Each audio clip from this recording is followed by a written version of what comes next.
Okay, you have to bear with me because I've got my 10th bout of man flu this year.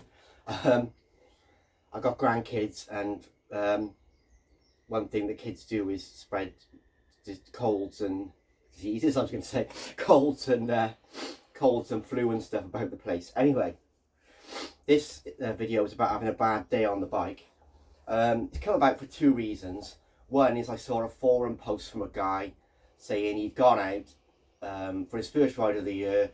It had gone really badly. He didn't have it in him, and he was giving up. You know, it was no good. He couldn't do it anymore. He was too old or whatever.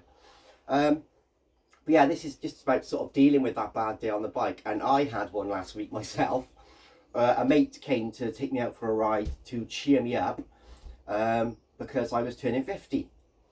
And amongst all the old man jokes and all the banter, you know, he wanted to sort of celebrate it with a bit of a ride, cheer me up. And we went out on this ride, and I just had nothing at all. Just completely nothing in my legs, cramp in places I've never had cramp before. We weren't doing a hard ride, you know. It was it was a fairly leisurely ride, and I just had nothing in me at all. It was embarrassing.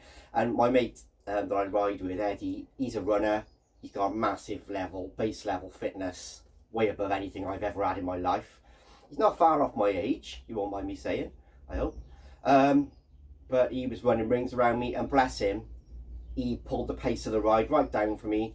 He stopped when I needed to stop. I mean, I haven't been on the bike project, the Free Bikes for Kids project. You can imagine Christmas time is massively busy. So from October to January, I'd barely been out on the bike at all, any bike. And this was sort of a gravel canal sort of ride. And the thing, what you do is, you don't, you know, that guy in the forum saying he's giving up. The way to look at it is it is just one bad day. No one cares. No one's watching. No one knows unless you're an idiot and you make a YouTube video about it like I am. And even then no one cares. But the way to look at it is, you know, we just toned the ride down. We rode at a talking pace. We had a cafe stop. Bought me a flapjack for my birthday and a cup of coffee. And he just changed the attitude of the ride. It was never going to be a flat out ride anyway. But, you know, we have a similar pace normally, and that day I just didn't have it. So you've got to, you know, find that mate. Or if you're on your own, you can do it for yourself. But, you know, just bring the pace of the ride down. Give yourself a break. Don't stress about it. Literally everybody has a bad day on the bike. Like, I've never had cramp in the back of my calves before, and it was going berserk. I've never known anything like it.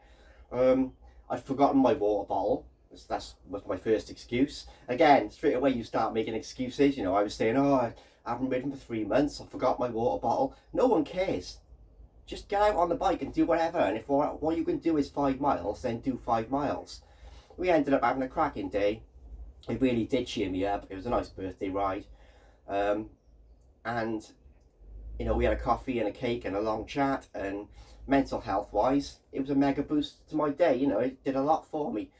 And the initial disappointment of my riding performance, like I say, doesn't matter. Like I say, I've said millions of times, I know it's getting boring. Don't do Strava and all that anymore anyway. No one's watching. No one knows. If you have a bad day on the bike, you have a bad day on the bike. Just give it a couple of days, try again, build yourself up slowly. You know, just, especially at my age now, it's just not worth stressing about.